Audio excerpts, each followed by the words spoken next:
하나님은 말씀으로 통치하시죠.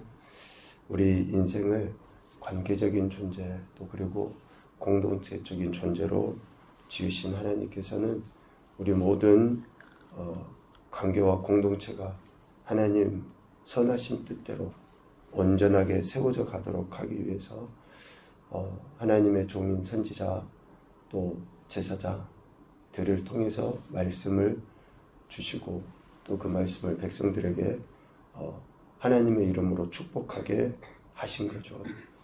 그래서 결국은 모든 백성들이 하나님의 말씀을 듣고 그 말씀에 따라서 살아가도록 하나님은 역사하시는 겁니다.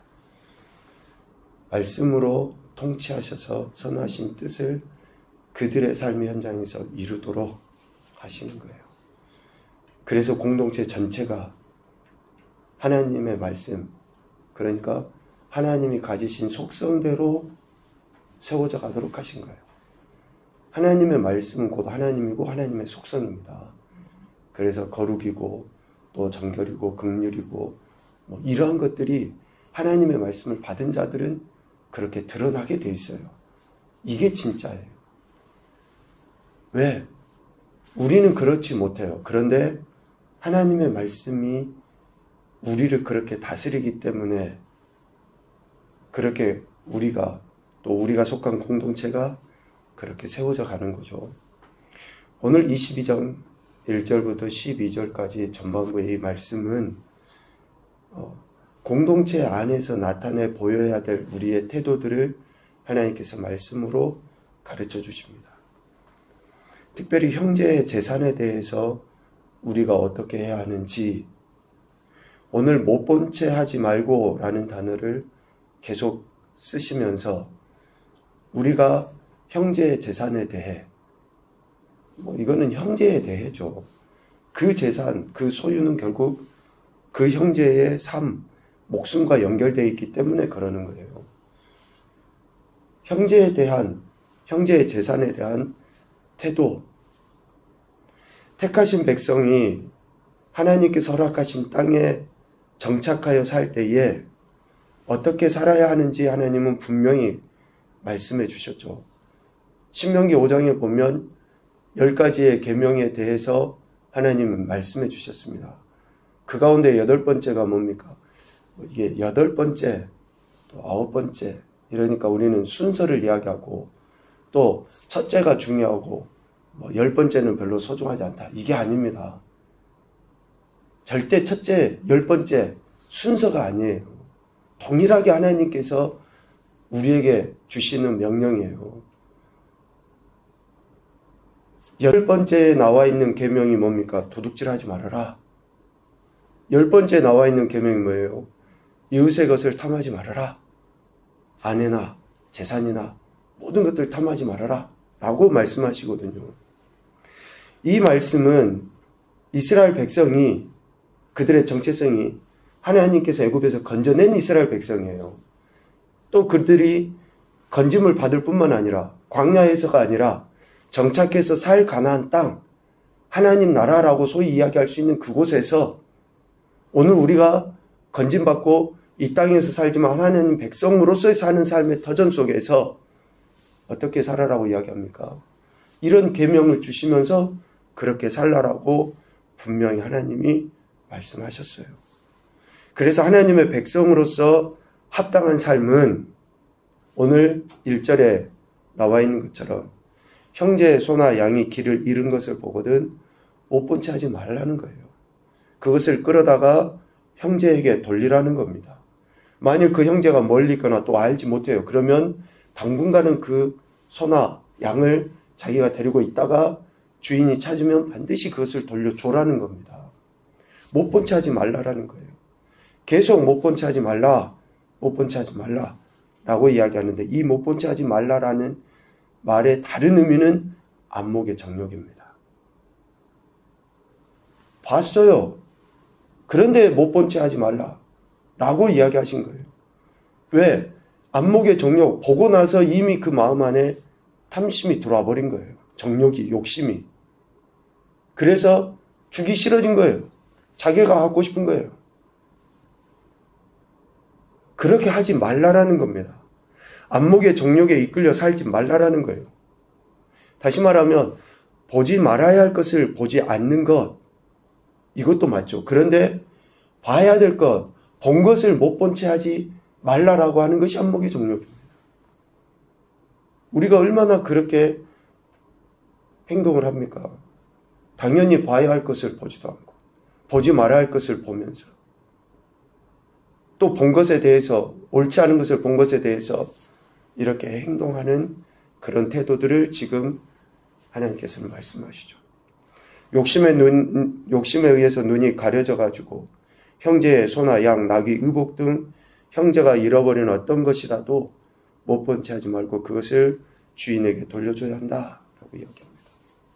야고보 사도가 이렇게 이야기하죠. 선을 행할 줄 알고도 행하지 않으면 그건 뭐예요? 죄예요, 죄.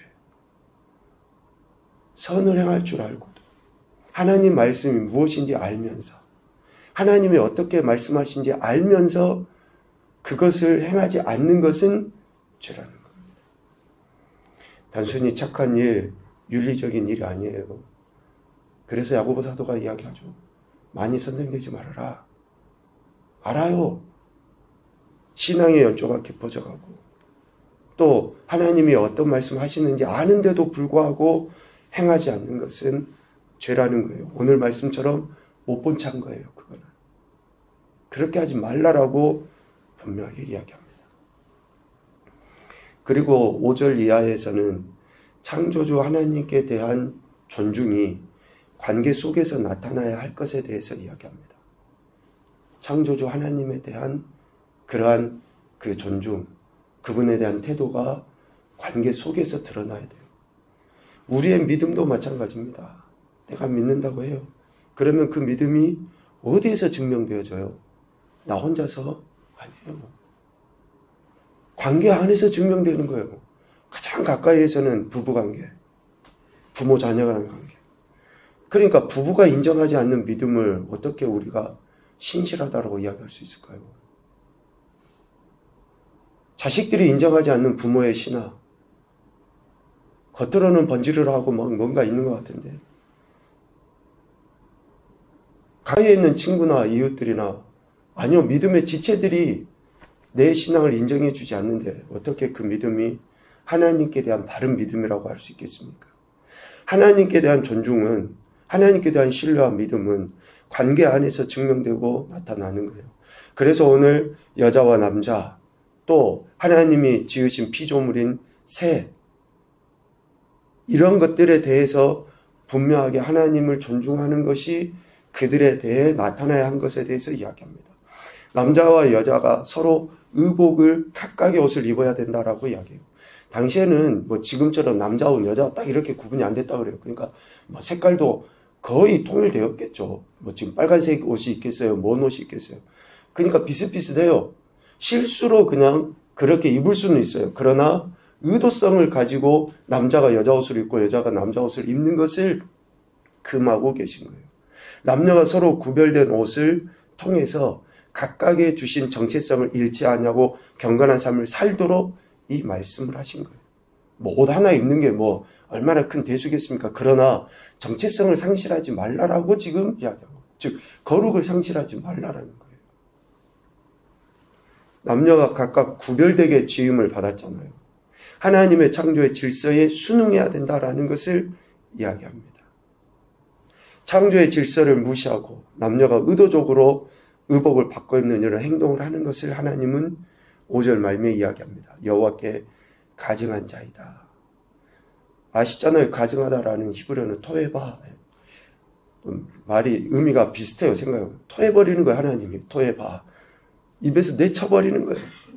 아무리 뭐 거룩을 이야기하고 뭐 해도 의도적으로 이렇게 행하는 것에 대해서 하나님이 혐오스럽다, 구역질난다, 토해버린다, 매우 싫어하고 역겨워하신다 라고 말씀합니다. 창조의 질서를 허물어버리는 것, 이것은 하나님이 싫어하시는 것. 또 어미새와 새끼를 아울러 취하지 말라라고 이야기하죠. 우리 인간에게 주신 독특한 그 권세가 뭡니까? 모든 피조물을 다스리고 정복하고 충만케 하고 번성케 하고 하는 그것을 우리에게 주셨어요. 그것을 제대로 써라는 겁니다. 아니, 정복하고 다스려라 했으니까 우리가 얼마든지 그냥 할 수 있죠? 아니에요. 하나님이 세우신, 하나님의 주권하신 가운데 하나님의 긍휼을 여기시는 것에 대해서 그것을 기준으로 우리가 하는 거예요. 그것을 무시하고 하나님의 긍휼과 사랑에 근거하지 아니하는 정복, 그것은 있을 수 없다는 거예요. 사랑과 긍휼에 근거하여 정복하고 다스릴 때에 7절 복을 누리고 장수하게 돼 있어요. 먹어야 될 것을 먹게 되고.